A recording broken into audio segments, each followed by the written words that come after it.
쿵쿵 부대찌개.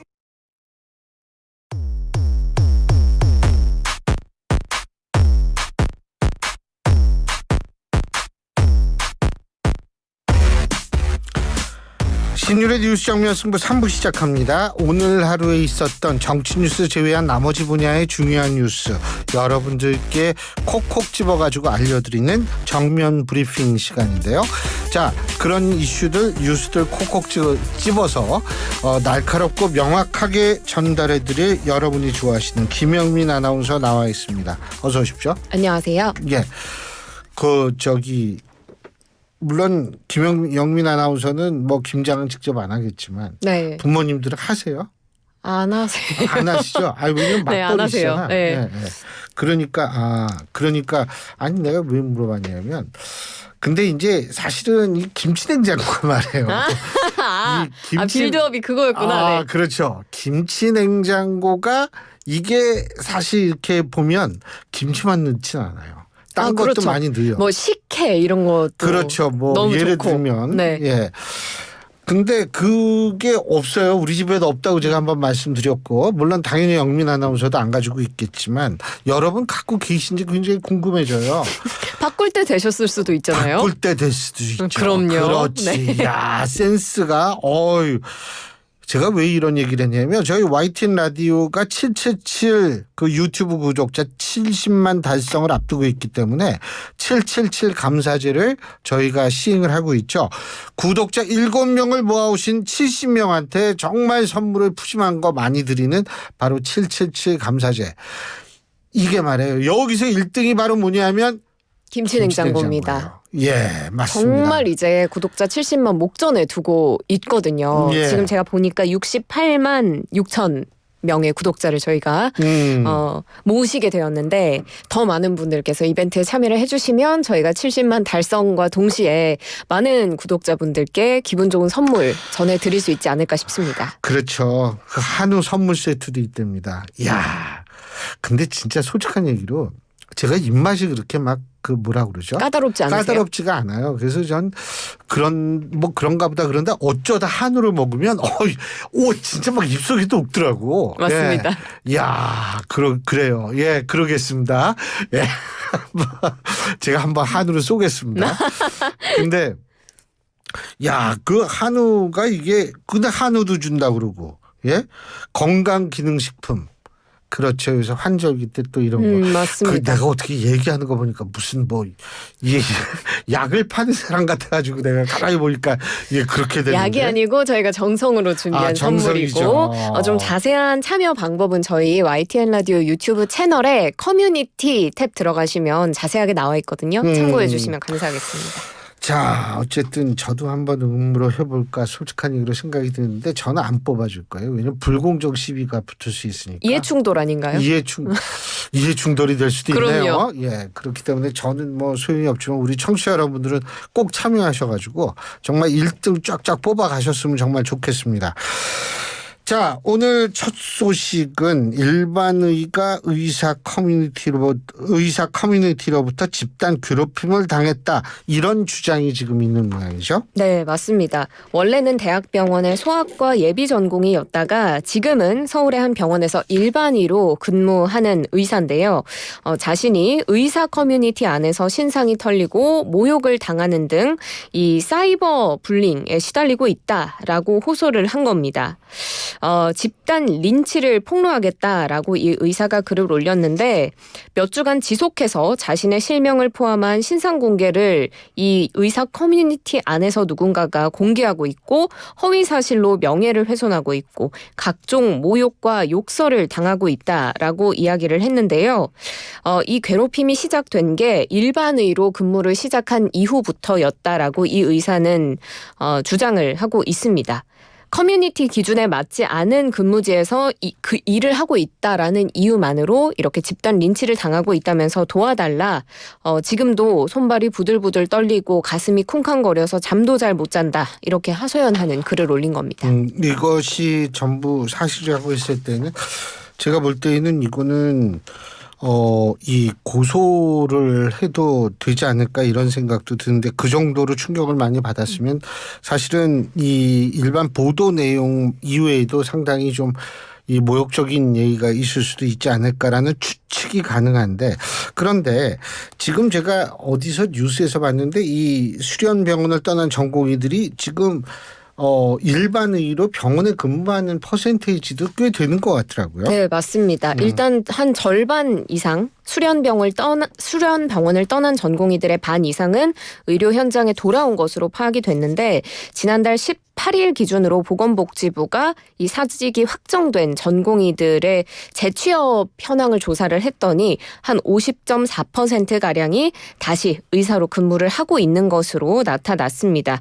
그렇지만 일반의로 복귀를 한 거고 수련병원으로 복귀한 비율은 얼마 되지 않는다고 해요. 지난달 22일 기준으로 수련병원에 출근하는 전공의는 전체의 10% 정도에 그쳤습니다.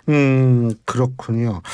어쨌든 그 여야 의정이 아니라 여의정이었죠. 이것이 지금 정부의 입장에선 휴직이고 대한의사협회나 이런 쪽에서는 뭐 정부가 움직이지 않는다라는 얘기를 하는데 제가 개인적으로 대학에 한 28년 있었던 사람의 입장에서 볼 때에는 저는 타협의 여지가 충분히 있다고 생각합니다. 네. 그 지금 의사 쪽에서 주장하는 것이 아주 받아들일 수 없는 요구는 아니라고 전 개인적으로 판단하기 때문에 정부가 조금 더 전향적인 생각을 해보면 이게 수습이 될 수 있지 않을까라는 생각도 들어요. 좀 지켜봐야겠죠.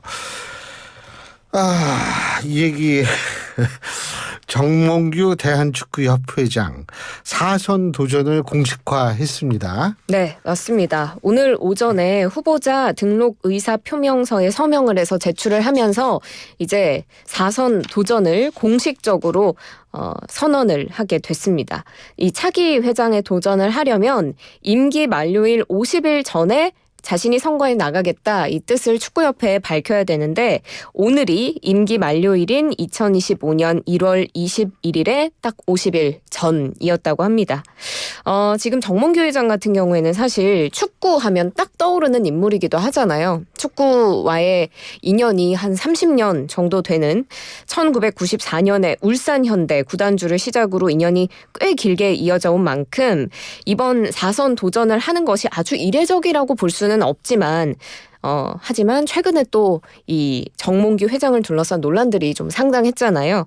이 홍명보 대표팀 감독을 선임하는 과정에서 축구협회 내부의 공정성 논란이 일었었고 좀 공정하고 뭐랄까요 더 깨끗한 축구협회를 만들어야 한다 이런 축구 관계자들 내외 시장 내외의 목소리들이 나오면서 정몽규 협회장이 4선에 도전하는 것이 과연 옳으냐 뭐 이런 비판의 목소리도 있긴 합니다.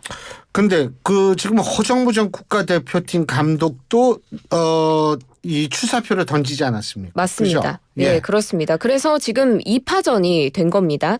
허정무 전 국가대표팀 감독 출마를 선언했고 지금 정몽규 현 대한축구협회장 역시도 4선에 도전을 하면서 경선이 치러지게 됐는데 이 축구협회 회장 선거에서 경선이 치러진 게 2013년 정몽규 회장이 처음 당선됐을 때 이후에 12년 만이라고 합니다.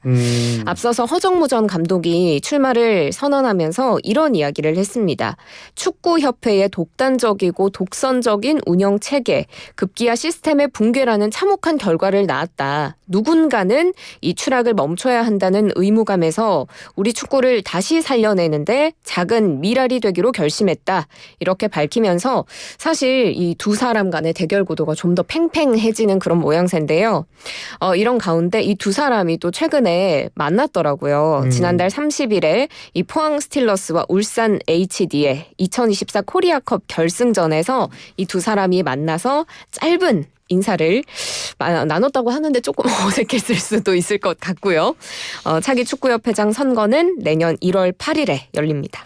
근데 사실 논란의 주인공이라고 또 얘기를 할 수 있는 이기흥 대한체육회장도 3선에 도전을 한다 그러죠. 네, 맞습니다. 지금 아직 완전히 공식적으로 발언한 것은 아니지만 3선 도전에 대한 의지를 드러내고는 있습니다. 이기흥 회장 정부가 뭐 직원 부정 채용이나 금품 수수, 후원 물품 사적 사용, 예산 낭비 이런 혐의로 수사를 의뢰한 상태이기도 한데요. 그럼에도 불구하고 3선 도전에 대한 의지는 내비치고 있는 상황에서 다른 사람들의 반대 여론도 좀 상당합니다. 박창범 전 대한우슈협회장, 체육회장 선거 출마를 선언했는데 이 사람이 지금 이기흥 회장의 불출마를 촉구하는 무기한 단식에 들어갔습니다. 단식을 무려 11일째 하다가 오늘 결국에는 건강 악화로 인해서 앰뷸런스를 타고 병원으로 이송이 돼서 입원을 한 상태인데요. 이만큼 반대 여론이 거센 상황을 이기흥 회장도 사실 알고는 있을 것 같습니다. 지금까지 이기흥 회장에게 도전장을 낸 출마 의사를 드러낸 인물이 7명 정도 된다고 해요. 예. 그러니까 상당히 후보자가 많은데 후보자 등록 기간이 오는 24일, 25일 양일이라서 뭐 추가로 누가 또 더 나온다고 할 수도 있는 거거든요. 그래서 이렇게 후보자가 많이 나오면 오히려 일대 다 구도가 돼서 이기흥 회장에게 유리해지는 것 아니냐 이런 목소리가 있기도 하고요. 그래서 또 일각에서는 지금 박창범 전 우슈 협회장의 단식으로 인해서 다 같이 이기흥 회장에게 반대하는 반 이기흥 연대가 꾸려져서 후보 단일화가 이뤄질 가능성도 있지 않겠느냐 이런 목소리가 나옵니다. 전 뭐 딴 건 모르겠고 우리가 체육하면 뭐 이 페어플레이 정신이라든지 뭐 이런 얘기 많이 하잖아요. 맞습니다. 그리고 사실 이게 이 스포츠 분야는 가장 이 정정당당한 승부가 중요하게 되는데 어쨌든 좀 정치적인 움직임보다는 정정당당한 모습들을 좀 봤으면 좋겠다 이런 생각이 듭니다. 아니 그리고 우리 영민 아나운서는 너무 열심히 일을 하는데 내가 볼 때는 그래서 내가 맨날 이 사람이 먹고 살자고 일하는 것이라고 맨날 내가 얘기를 하는데 네.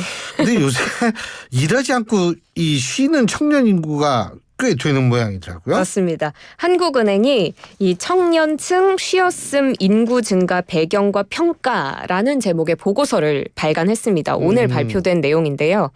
지금 비경제 활동 인구가 1,620만 명 정도 된다고 합니다. 이 안에는 다양한 사유들이 있겠죠. 제일 많은 건 이제 육아와 가사 때문이었고요. 교육이나 직업훈련 때문에 비경제 활동 중인 사람도 있고 연로하거나 심신장애가 이유인 경우도 있었습니다. 그 다음으로 비중이 높은 게 쉬었음입니다. 그냥 쉰 거예요. 말 그대로. 이 규모가 235만 명에 달하거든요. 이 쉬었음이 어떤 의미냐면 특별한 사유가 없이 쉰 걸 말해요. 그래서 사회적으로 봤을 때는 잠재적으로 노동력이 손실을 보고 있다라는 의미니까 좋은 건 아니겠죠. 비경제 활동 인구 중에 쉬었음 인구가 14.5%나 차지했는데 여기에 더해서 쉬었음 이 인구를 청년층이 주도하고 있는 모양새라고 합니다. 지난해 3분기 때 쉰 청년이 33만 6천 명이었는데 올해는 42만 2천 명 올해 3분기 나타나서 꽤 많이 늘었습니다. 이야, 이거 상당하네요, 숫자가. 근데 이유가 뭐예요? 제가 볼 때 뚜렷한 이유는 없을 것 같은데.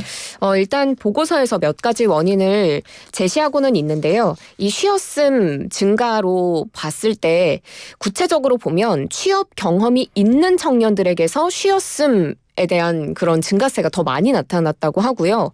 자발적인 쉬었음도 많고 비자발적인 쉬었음 역시도 같이 증가했습니다.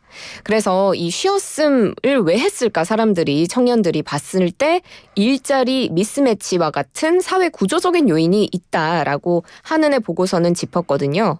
뭐 직업 안정성이나 근로 시간, 그다음에 실직 위험 이렇게 고용의 질을 따지는 경우들이 많은데 코로나19 팬데믹을 거치면서 질 좋은 일자리가 생각보다 많지 않아서 청년들이 결국에는 쉬었음을 택하는 것이 아니냐 이런 해석들이 나오고요.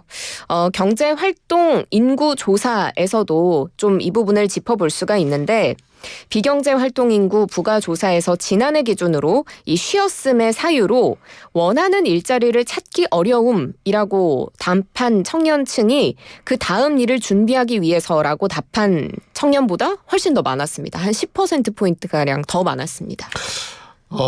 그러니까 이런 청년들이 니트족이 될 수 있는 것 아니냐 이런 얘기가 나올 수밖에 없는 거 아니에요? 맞습니다. 왜 니트족인지 교수님은 아셔요? 뭐 그게 제가 알기로는 일할 의지가 없다 뭐 이런 거 아니에요? 네, 이게 영어더라고요. 예. 영어 약자인데요. 예, 맞아요. NEET, Not in Education, Employment or Training. 그러니까 그 모든 어디에도 것을 거부하는 네, 거예요. 그렇습니다. 그러니까 그냥 일을 할 의지가 없는 긴 무직 상태인 사람들을 니트족이라고 하는데 이 쉬었음이 길어질수록 니트족이 될 가능성이 더 커진다고 합니다. 왜 그러냐면 경력이 없으니까 그렇거든요. 네. 그렇기도 하고 사실 자신감도 결여되고 의지도 줄어들 수 있을 것 같다는 생각이 들어서 지금 한국은행에서는 보고서를 통해서 이 쉬었음 청년들을 다시 노동시장으로 유인하는 정책적인 노력이 필요하다라고 짚었습니다.